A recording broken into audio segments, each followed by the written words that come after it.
السلام عليكم ورحمة الله وبركاته. عشاق الساحرة المستديرة، أهلا بكم معانا في برنامجكم تيكي تاكا. هبدأ معاكم النهاردة في أخبار النادي الأهلي علشان عندنا كام خبر مهمين جدا. أولهم وصول كولر، الكابتن مارسيل كولر المدير الفني للنادي الأهلي إن شاء الله النهاردة علشان يتمم كل شيء مع إدارة النادي الأهلي، وهيوقع على عقده الجديد مع النادي الأهلي إن شاء الله، واللي هيمتد لحد سنة 2026. طب ده بيدل على إيه؟ ده بيدل على إن كل اللي قالوه هزازين الرؤوس بتوع كل مرة اللي احنا بنتكلم عنهم في قناة الزمالك، فهو ما هو إلا كذب وتضليل كالعادة. طيب، الكابتن مارسيل كولر هو يعد من أقوى المدربين اللي بدأوا ستارت كبداية يعني مع النادي الأهلي. طب ليه؟ الراجل ده جاب 5 بطولات في أول موسم ليه مع النادي الأهلي. 5 بطولات، يعني بنقول 5 وخميسة كده عشان ما حدش يحسد. 5 بطولات في أول موسم ليه مع النادي الأهلي. طيب، برضو قناة الزمالك كانوا قالوا إن الكابتن مارسيل كولر طالب 500 ألف دولار في الشهر الواحد، 500 ألف دولار في الشهر الواحد علشان يجدد هو والتيم بتاعه، الفريق المعاون ليه. طيب، هل ده قلنا الكلام ده في الحلقة اللي فاتت، هل ده حقيقي؟ لا، ده مش حقيقي بالمرة، لأن الزيادة اللي هتحصل في عقد الكابتن مارسيل كولر والفريق المعاون ليه لن تزيد عن 10% فقط. سامعين يا اللي بتهزوا راسكم على طول؟ 10% فقط. يعني بالنسبة لصفحات الفيسبوك اللي عمالين يقولوا ويرغوا ويقولوا ويهروا في ان مارسيل كولر عاوز 500 ألف دولار وإلا لن يجدد للنادي الأهلي، مارسيل كولر لن يجدد للنادي الأهلي، مارسيل كولر جاي له عروض من السعودية ومن الخليج. الكلام ده يا جماعة مش مظبوط، مش مظبوط بالمرة، مش مظبوط على الإطلاق. انتوا بتجيبوا الكلام ده منين؟ طب انتوا صفحات فيسبوك ممكن نقول يعني مش واخدين بالهم. طب الناس مسؤولة وشغالين في قناة كبيرة بحجم قناة نادي الزمالك، انتوا بتقولوا الكلام ده بناء على ايه؟ ممكن تقولوا لي بتقولوا الكلام ده بناء على ايه؟ بناء على انكم عاوزين تعملوا عدم استقرار في النادي الأهلي؟ هل دوت ما تسعوا إليه؟ يعني هل كلامكم دوت هو اللي هيؤثر على مسيرة النادي الأهلي اللي ما شاء الله ولا حول ولا قوة إلا بالله ماشية زي الفل؟ يعني أنا مش عارف أقول لكم إيه بصراحة بجد يعني. طيب، هتكلم برضو عن خبر مفاجأة جدا، مفاجأة جامدة جدا، وهو إن لا، قبل ما أقول الخبر ما تنسوش تصلوا على النبي عليه أفضل الصلاة والسلام، واللايك والشير والسبسكرايب، علشان تاني بقول لكم بنتعب جدا جدا جدا عشان خاطركم، وفريق الإعداد بيتعب جدا علشان نطلع لكم كل معلومة، وبنحاول نطلع لكم المعلومات الحصرية بقدر الإمكان. طيب، مين اللي أنا هتكلم عليه علشان جاي النادي الأهلي إن شاء الله في يناير؟ صفقة هتكون مفاجأة. هو صحيح لاعب كبير شوية في السن، بس خبراته كبيرة جدا جدا جدا، وممكن على ايده لعيبة كتير في النادي الأهلي مستواها يزيد، مش على ايده لوحده، يعني بالاشتراك في الجماعة او التيم او المنظومة. هو بخبرته الكبيرة جدا يستطيع ان هو يخلي مستوى لعيبة كتير بتلعب جنبه في مراكز تانية كويسة جدا. طيب، مين اللاعب ده؟ اللاعب ده هو أحمد حجازي، لاعب منتخب مصر ولاعب نادي الاتحاد السعودي. طبعا أحمد حجازي غني عن التعريف، لاعب من اللعيبة اللي حافظة مكانها جدا جدا جدا، من اللعيبة اللي عندها خبرات وكم خبرات وماتشات دولية وماتشات، هو محترف بقاله فترة طويلة طبعا زي ما احنا عارفين، وقبلها كان لعيب في النادي الأهلي. ما شاء الله عليه حجازي من اللعيبة اللي مكسب لأي فريق. طبعا هو عمره النهاردة 32 سنة، لما هيجي النادي الأهلي أكيد العقد بتاعه مش هيقل عن 3 سنين أو من 3 ل4 سنين، يعني إن شاء الله ممكن حجازي يختم مسيرته في النادي الأهلي، وده اللي كان بيتمناه أحمد حجازي أصلا من قبل ما يسافر، من قبل ما يحترف أصلا بره. طيب، كمان الكابتن مارسيل كولر مقتنع جدا جدا جدا بإمكانيات الكابتن أحمد حجازي، وشايف ان هو هيكون اضافه كبيره جدا جدا لخط الدفاع. طبعا كابتن احمد حجازي لما يكون موجود وجنبيه كابتن محمد عبد المنعم، كابتن رامي ربيعه، كابتن ياسر ابراهيم، مش عايزين ننسى حد، بس احنا السنه اللي فاتت الاهلي كان اقوى دفاع في الدوري، واعتقد ان هو كمان اقوى دفاع في افريقيا. طيب اعتقد السنه دي ان شاء الله لو جه احمد حجازي في يناير زي ما احنا متوقعين، ما نعتقدش برضو ان الاهلي هيفوت الفرصة انه يكون احسن دفاع، لان هو عنده لعيبة فعلا تستحق ان هم يكونوا من احسن المدافعين في افريقيا. هتكلم تاني على خبر للكابتن خالد بيبو. الكابتن خالد بيبو سافر امبارح للنمسا علشان يظبط كل شيء قبل ما فريق الاهلي يوصل او بعثه الاهلي توصل ان شاء الله المعسكر التدريبي اللي هيتعمل في النمسا. وعايز اقول لكم ان الكابتن خالد بيبو والكابتن مارسيل كولر متفقين مع كذا فريق في النمسا عشان لاقامه مباريات وديه علشان تدريب واستعدادات الفريق لمباريات الدوري والمدعكه اللي احنا هنخش فيها، لان الاهلي داخل على مدعكه كبيره جدا جدا جدا يعني. فربنا يسترها ان شاء الله ويوفق اللعيبه ويشدوا حيلهم ويتمرنوا كويس مع كابتن مارسيل كولر، لان هو دماغ بصراحه. احنا من ساعه ما جه واحنا شايفينه دماغ، احنا شايفين مدير فني عبقري. فان شاء الله ان شاء الله يضيف ليهم في فتره التوقف ديت.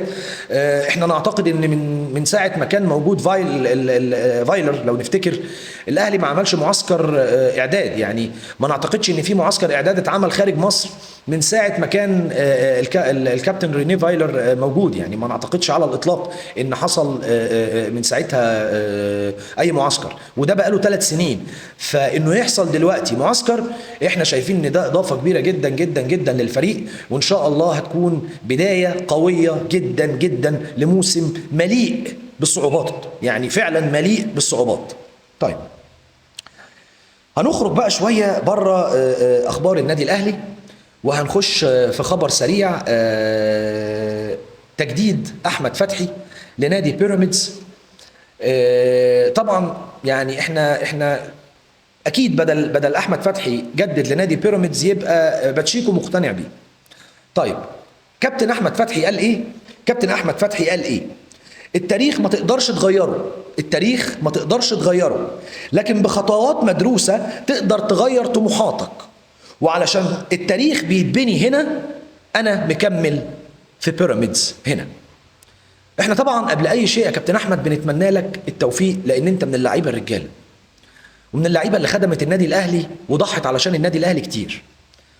انت غلطت واحنا كلنا عارفين ان انت ندمان على الغلطه اللي انت غلطتها، وندمان على انك ما كنتش في وسط زمايلك وهم بيتوجوا بكم البطولات الكبير جدا جدا جدا اللي الاهلي توج بيه في الفتره اللي فاتت، ومتاكدين كمان انه ضاع منك كتير جدا وانت على دكه الاحتياطي.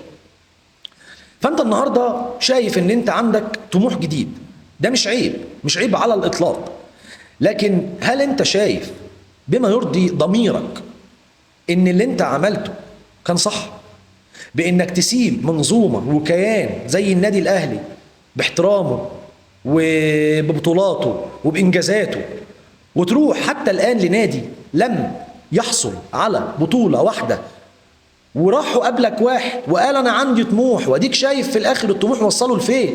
هل انت شايف ان الطموح انت كمان وانت عندك النهارده، انت عندك كام سنه النهارده؟ احمد فتحي عنده كام سنه النهارده؟ احمد فتحي اكتبوا لنا في التعليقات احمد فتحي عنده كام سنه، والله انا ما فاكر عنده كام سنه، تقريبا عنده 33 او 34 سنه او ماشي في ال 35 حاجه كده يعني. تمام؟ فانت طموحك فين يا احمد يا فتحي؟ معلش يا كابتن احمد، طموحك فين؟ يعني انت يعني اتفضل. هل التاريخ بيتبني في نادي بيراميدز؟ هل التاريخ بيتبني في نادي بيراميدز؟ ما احنا لسه بنقول يا استاذ خالد، نادي بيراميدز ما حصلش على اي بطوله منذ انشائه، باللعيبه اللي جات له، بالمليارات اللي اتصرفت عليه، ما حققش ولا بطوله. لا والغريب بقى ان احنا عندنا بسم الله ما شاء الله على اتحاد الكوره المصري بتاعنا. القانون بيقول ان ما ينفعش نادي يشتري لعيبه باكتر من ايراداته، باكتر من ايراداته. طب ممكن عاقل يطلع يقول لنا احنا كجمهور ايه هي ايرادات نادي بيراميدز؟ طب هو حصل على ايه علشان يجي له ايرادات؟ هي الدنيا كلها ماشيه مع نادي بيراميدز بتمويل، تمويل من المالك. طيب تمويل من المالك، النهارده القانون بيقول ما تقدرش تشتري لعيبه باكتر من ايراداتك. ازاي اتحاد الكره وافق على التأييد؟ ازاي اتحاد الكره موافق اصلا على المهزله اللي بتحصل ديت؟ احنا في عالم لا يعني انا مش عارف، والله ما لاقي له تعريف يا جماعه. يعني لو حد لاقي له تعريف يكتب لي ده اسمه ايه اللي بيحصل ده. والله انا ما لاقي له تعريف. اتحاد الكوره يقصد ايه باللي بيحصل؟ يعني الفيفا نفسه ده قانون، ده قانون. يعني احنا لو ما بنتكلم النهارده في ان ممنوع نادي يشتري لاعب او لعيبه باكتر من ايراداته، فده قانون. احنا مش جايين مثلا نتجنى على بيراميدز، ولا جايين متضايقين منهم علشان هم اشتروا لعيبه حلوه، ربنا يوفقهم يا رب ويزيدهم. احنا بنتكلم عن قانون، قانون بيدمر، قانون لا ينفذ، قانون بيضرب به عرض الحائط. طب هل ده بيحصل في اي حته في العالم؟ والله انا ما بشوف الكلام دوت، وكلنا ما بنشوف الكلام دوت في اي مكان في العالم اللي عندنا هنا باتحاد الكوره بتاعنا هنا، اللي ربنا يسامحه يا رب على ظلمه اللي بيعمله. مش في الاهلي بس، مش في الاهلي بس اللي بيحصل ده، مش هيزعل الاهلي بس. يعني لو الاهلي اتكلم عن الموضوع ده وبقيه الانديه ما اتكلمتش، يبقى انا مع كامل احترامي الناس دي عايشه في البلاله لاند، بجد عايشين في البلاله لاند. النهارده لما انا اقول نادي بيراميدز جايب لعيبه بالحجم دوت، وفي نفس الوقت اللعيبه دي متخطيه ايراداته، واتحاد الكوره ساكت. طب ده معناه ايه يا جماعه؟ بجد ده معناه ايه؟ انا مش يعني انا مش هتكلم كتير في الموضوع، بس انا ما عنديش تفسير للي بيحصل دوت غير ان هي مجاملات من اتحاد الكوره، ولن تؤثر على النادي الاهلي فقط، ولكن ستؤثر على جميع الانديه على حد السواء، منهم كمان نادي الزمالك على فكره يا جماعه.